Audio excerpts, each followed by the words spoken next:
이스라엘 선교 전문 방송 브래드TV, 이제 카카오톡으로 만나보세요. 브래드TV에서 전하는 이스라엘 소식과 기도 제목들, 매주 업데이트되는 프로그램들과 각종 소식들을 이제 카카오톡으로 간편하게 받아보실 수 있습니다.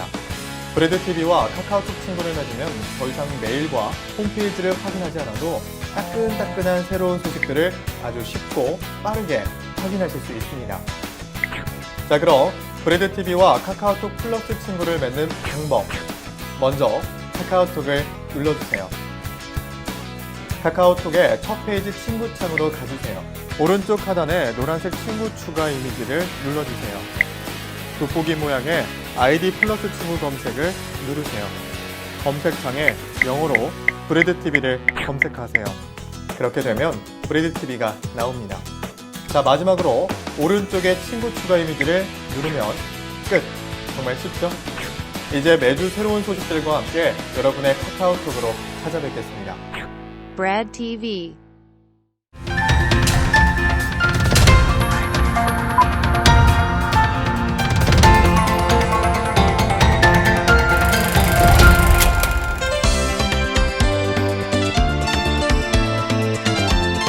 성경에는 숫자들이 참 많이 등장을 합니다. 구약 성경에서는 창세기에 첫째 날, 둘째 날, 셋째 날 이런 숫자가 등장하고요. 또 신약 성경에서는 물고기 2마리와 보리떡 5개, 그리고 또 5,000명, 7년 대환란. 아마 구약과 신약 통틀어서 이렇게 숫자가 등장하지 않는 구절이 없을 정도이죠. 그런데 이 성경 속의 숫자들에 대해서 특히 유난히 더 관심을 갖고 연구해 오신 분이 계십니다. 이분은 미국 병원에서 마취과 의사로 일을 하고 계시는 의학 박사이십니다. 마이클 매기 박사님이신데요. 성경 속의 숫자, 그리고 그 숫자가 이야기하는 여러 가지 숨은 비밀과 의미에 대해서 책을 쓰셨습니다. 박사님, 이 책 제목이 뭐죠? Divine Numerics in the Coming World War.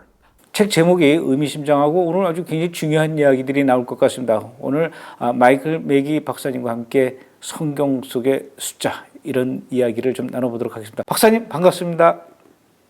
어떻게 박사님께서, 의학 박사님께서 이런 책을 쓰실 생각을 하셨습니까? You know, I had no intention of ever writing a book. It doesn't help my medical career, or it never was a desire of mine. But after the events of 9/11, shortly thereafter, I became born again, accepting Yeshua as Lord and Savior. And something very unusual started to occur. I started to be keenly aware of how numbers were being used in the Bible. And then when I looked around in major world events around us, I saw the same numbers being manifest. It wasn't just like a month period or you know, a year period, but this has been happening over 13 years. And what I would do at first is I would just make the numerical observation, write it down on a scrap piece of paper, not know what to do with it, so I just put it in a plastic bin, and they just kept on coming. And I didn't know what to do with it. Before I knew it, the whole bin was overflowing with information. And then I started to be led down numerical trails of information that I wasn't looking for. I didn't work hard at it. I was just living my normal life. But events and just living my normal life was orchestrated I believe it was orchestrated in such a way that it revealed a major convergence of numbers, of biblically based numbers. It came to the point where I decided that this was credible enough to be placed on the table for other people to look at. I make it very clear in my book that I cannot see the future. I'm merely sharing the information with others. The other part of the book is a timeless reference on how God is using numbers in the Bible. So whether we have World War III in the next 10 years or not, I think that the book still can make a contribution to the Christian reader, because when they read their Bible verses, most people, if a number is contained in the word verse, will just gloss over the numbers and not even think about it. But once you know how the consistency of God, how God is using the numbers, if you pause as you're reading the biblical text, you can see additional level of revelation within the biblical text. So it should edify the current Christian believer. I came to the conclusion that it may also be used as an evangelistic tool for people who are not current believers in the Bible and who describe themselves as numbers people. These are people that typically say things like, I'm not making any decisions until I have the opportunity to run the numbers. I want to see the numbers in that. Well, you know, not all people in the world respond to numbers, but certain groups of people are numbers people. I've coined the term divine numerics because I was dissatisfied with biblical numerology. When I would tell people that I was writing a book on numbers in the Bible, the first thing that they usually said was, oh, you're writing a book about numerology. And that's just not precise, because there's a tendency, numerology is defined by the Webster's dictionary, studies the occult meaning of numbers. And many people take that to believe that numbers have inherent power. Numbers have no inherent power. The person who's using the number is the one with the power. So that's why in the United States, in the operating room, there's not an operating room number 13. Why not? Because it's a superstition that is perpetuated by all the hospitals in this area. Because I don't want to have an operation in room. Actually, number 13 is the number of the high priest.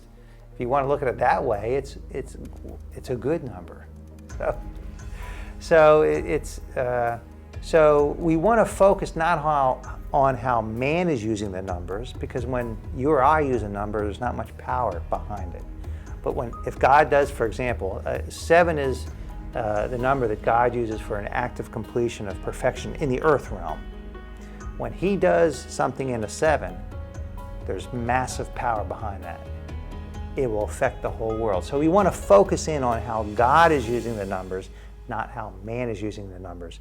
And that's why I decided to coin the term divine numerics in the title of the book.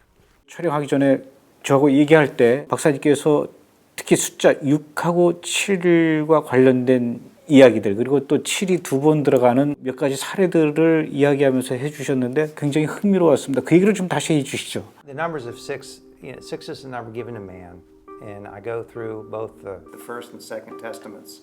6 is the number given to man. It falls short of 7s, which is God's perfection. So man always is falling short of God.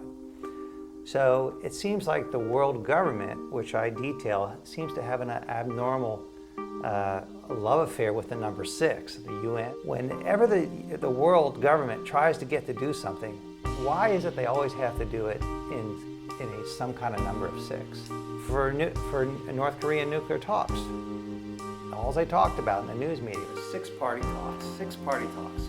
Well, if you knew that God uses the number 6, you know, when you're trying to figure out if it's going to be successful or not, you go, I don't think it's going to be successful. Why? Well, they keep on focusing on these 6-party talks. And we know what happens at the end of Bible prophecy. They're not going to be successful. But it's as if God is labeling these talks as 6-party talks. And, you know, to defer to that point, after the North Korean talks failed, they went into this Iranian nuclear talks. Well, here again, the world government powers, they labeled it 6-party talks again. I said, why did they have to label it 6-party talks? They actually said P5 plus 1. And in actuality, even though there were 7 separate parties involved in the Iranian talks, the news media still electively chose to label it as 6-party talks. And you knew it was going to be a failure. As far as 2 number 7s are concerned, whether it's in the form of a 77, a 14, which is a 7 plus 7, or a 7 times 7, which is 49, or 70 times 7. There's 77 mathematical equation, which relates the number 77 to the number that God uses for a new birth, what is two number sevens being used for? And the conclusion, according to the interpretations and the substantial amount of arguments that I put out on the table in my book, is that God appears to be using two number sevens to represent Yeshua's return in Armageddon. Did you ever notice why during the Battle of Jericho, God commanded his troops to march around Jericho one time on the first 6 days, but on the seventh day, he had them do it 7 times, which is two number sevens. And then when two number sevens occurred, the wall of separation between man and God fell. When it fell, they played the shofar, or the trumpet, one long blast. Today, I verified with the rabbis, the only time they do use one long blast is at the very end, the conclusion of Yom Kippur. 성경에서 하나님께서 숫자를 통해서 말씀하시는 그런 경우도 있다라고 얘기를 하셨는데 구체적으로 좀 예를 들어 주시죠. Both the number 40 and the number 8 represent new beginnings. What's the difference? The difference is when God uses the number 40, it's usually a cyclical number, a new beginning. So when a 40 ends, a new cycle begins. When he uses the number 8, 8 is a new beginning, but instead of being cyclical, it's one that lasts for all eternity. That's why God commanded Abraham to circumcise on the 8th day. Not only because physiologically your clotting factors are the greatest, so you would clot from the circumcision, but it was a symbol of a everlasting covenant, of the Abrahamic covenant. So he didn't say circumcise on the 40th day. No, circumcise on the 8th day, because he was marking a new beginning that lasts for eternity. So there's an example of the difference between number 40 and number 8, both representing new beginnings, but there's a little difference in nuance. And you can see it manifest in the world around us today. Because God defined 1 week to equal 7 days, it so happens that when a human brings pregnancy to a term, it's 40 weeks. So it's a time and trial that ends in a new birth. 책 제목이 Divine Numbering, 그러니까 신성한 숫자와 Coming World War에서 그 다가오는 세계 대전. 다가오는 세계 대전이라면은 이제 그 제3차 세계 대전을 얘기하는 것 같아요. 이제 세계 3차 대전이 일어나면 그야말로 이제 뭐 마지막 때라고 얘기할 수 있는데 그것도 역시 이 숫자를 통해서 알 수 있는 겁니까? Most people do not know that every war that the United States has ever fought in the past has occurred in regular time intervals. They are not random occurrences, okay? Every single one. Now, and it's past history, so no one can refute that fact. They can't argue it. However, I make it very clear that just because everyone in the past has occurred, it does not mean that this future must happen, because that would be an irresponsible way to look at the future, because no human being knows the future. So I make the analogy of a hurricane season in Florida. If you know it's hurricane season in Florida, and you're standing on the beach and you're looking out at the ocean, and you see these massive dark storm clouds rolling in, and the wave gets to be gusting. The waves are 60-foot high waves, and the wind is howling and gusting. And you know it's hurricane season and it's getting worse. You make the conclusion, it looks like the storm's going to hit. Okay, so as we go into 2016 to 2026, we need to look at the shorter term signs. Do we see dark storm clouds on the horizon? If we do, then the probability seems more likely that World War III will occur. Back in 2012, 2011, I was looking for some sort of peace agreement signing you could see on TV in the year 2013, because there was many things that converged on that year. Remember, that was the year where the Mayan calendar 2012 ended. And it ended in a 13.0.0.0. And if you know what number 13 means, it's the number of the high priest. So, well, that's curious. It's also the 13th cycle of a practice of observant Jews called Daf Yomi, where since 9/11, I think of 1923, they started a practice of reading one page of the Talmud synchronized worldwide. So essentially they've created a human a living time clock. And because when they go around one time, it's about 7.4 years per cycle. Well, at 2012, it's when the 13th cycle started. So, and there was many convergences. So my focus was that and many other reasons. My focus was on 2013, if something happened, maybe a peace agreement. But when President Obama made his first official trip as president to Israel, I was watching it closely, and there was nothing happened like any signing of any peace agreement. But what I did notice was an unusual flurry of diplomatic activity with Secretary of State traveling to Israel, and then the Secretary of Defense, and then back and forth and back and forth. And all the time, the news media would come out and give us some line of what they were, oh, this is what we're doing. I said, there's something else going on.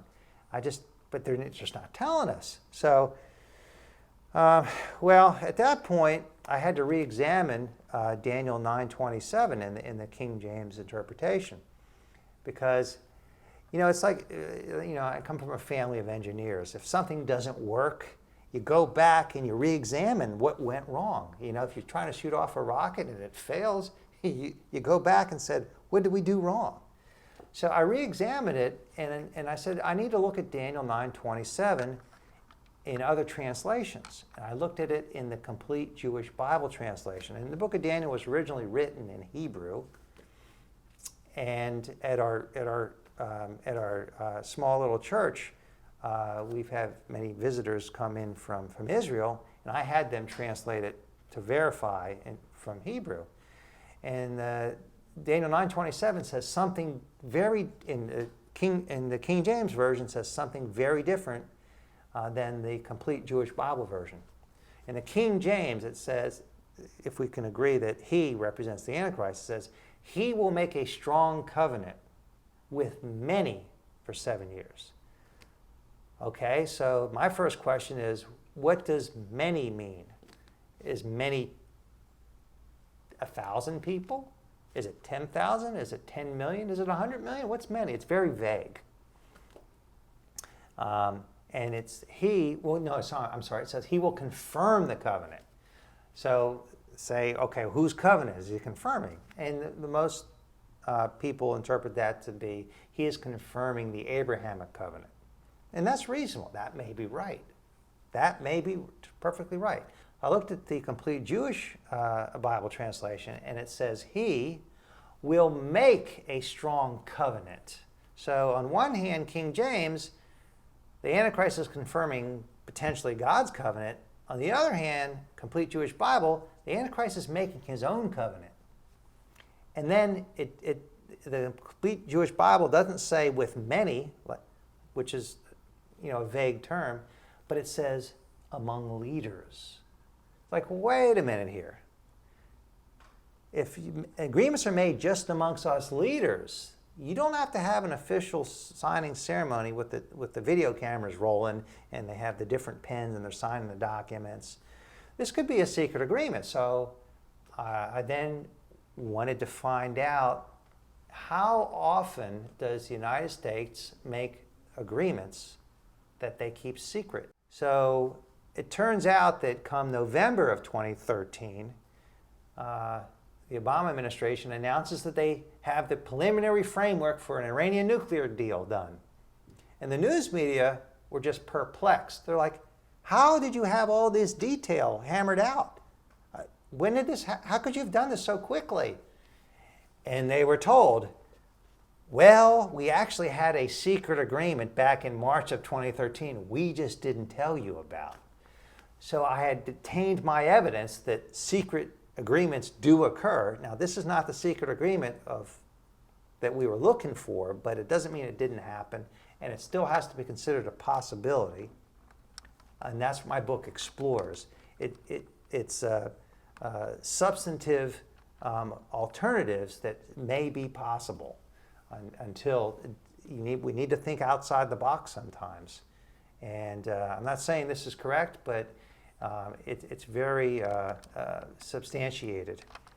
There's credible evidence to suggest that it has to be considered as a serious possibility. The lyrics to the song Let Everything Turn, Turn by the Byrds, there's a time and a season for everything. I was working in the GI lab and that came on the radio and somebody in the room said, oh, you know, that's Bible verse. I said, oh, it is? I didn't know that. And so I went home and sure enough, the words comes from a chapter, Ecclesiastes chapter 3, where it says, there's a time and a season for everything under heaven. And then under the banner of the general term everything, it says some specifics. There's a time to reap, there's a time to sow, there's a time to reap, there is time for peace, there are seasons for war. And I said, well, you know what? That's not just figurative way of speech. That is literal, because what we've had before us, we have literal seasons for war in the United States. And the time intervals in Numbers, it's a book on Numbers, the time intervals between them are biblically important numbers too. So there's a biblical basis behind these war cycles or the war seasons. 성경 속에 이 숫자에 대해서 그 비밀과 그 의미에 대해서 이렇게 깊게 연구하다 보면은 지금 우리가 살아가고 있는 이 시대가 마지막 때다 이런 것들이 더 확신이 듭니까? All I can say is there's a massive numerical, biblically based convergence. And it seems like all the pieces of the puzzle are coming together. And I talked about Bible prophecy being viewed as a jigsaw puzzle. But within the jigsaw puzzle, there are different types of categories of puzzle pieces. There are technological pieces, like buying and selling with numbers. There's the travel to and fro. There's the social trends where we're moving more into away from marriage between one man and one woman. There's the social trend of going into a blurring of one world religion and falling away from the truth.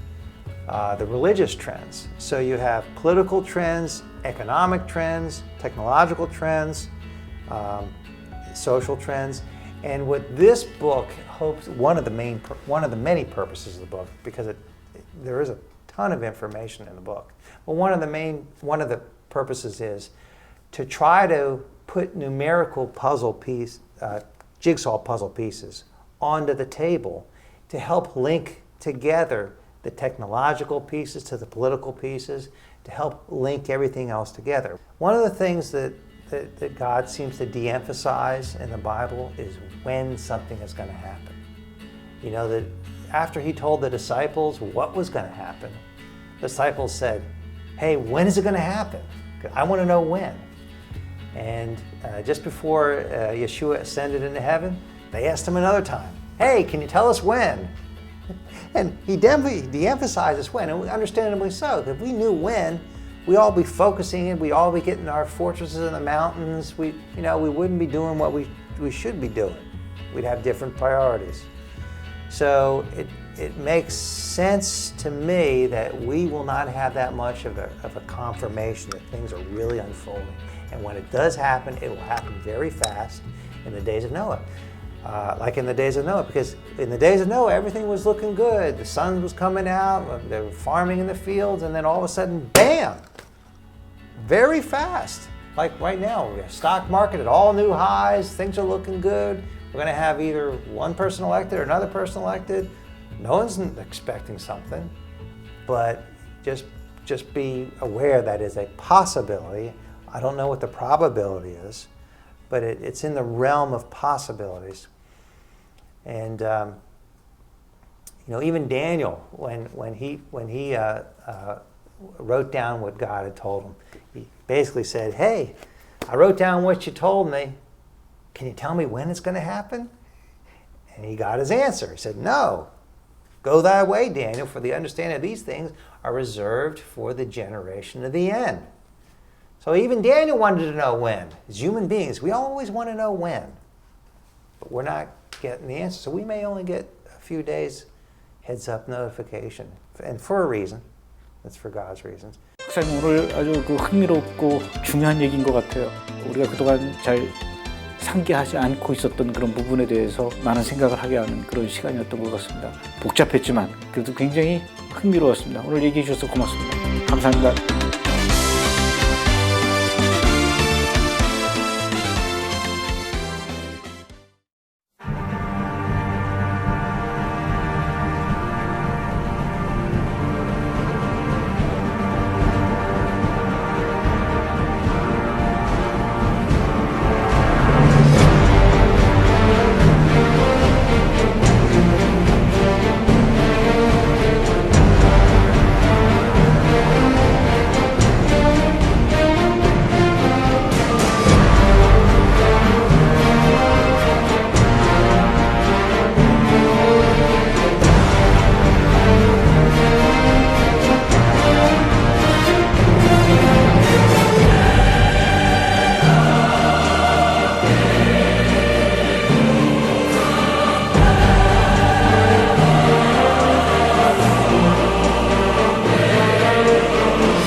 Today is Israel's future according to Bible prophecy.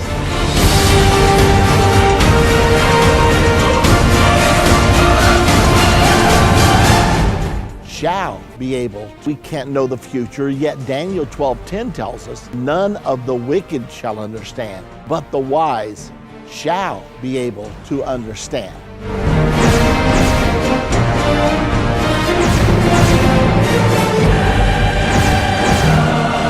So Almighty God said, in the days when Great Britain and Russia are powers in the earth, I am coming to the world to put down the thrones of men and to establish my kingdom. How astounding is this? That in 550 BC, Almighty God prophesied the United States of America and where we would come from. I mean, we're talking about 2,300 years in advance. It appears the scriptures tell us, as well as Yossi Balin earlier in 2013 told us, that this will be an interim agreement. As a matter of fact, Balin quoted Netanyahu as saying that he would okay a provisional Palestinian state. So what will be the provisions of this interim agreement? First thing, it will turn the West Bank, which is biblical Judea, Samaria, over to the Palestinians as soon as the agreement is consummated. Furthermore, the Temple Mount is a source of tremendous conflict. That 37 acres, that is the most disputed 37 acres on the planet. Right now, the Muslims worship there. They have the Dome of the Rock, the Al-Aqsa Mosque. But this is the holiest place to the Jewish people. This is where their first temple stood, their second temple stood. And so there's a lot of strife over it right now. Well, this agreement is going to put this under a sharing arrangement. Both Muslims and Jews will be able to worship there, and it will be under international supervision.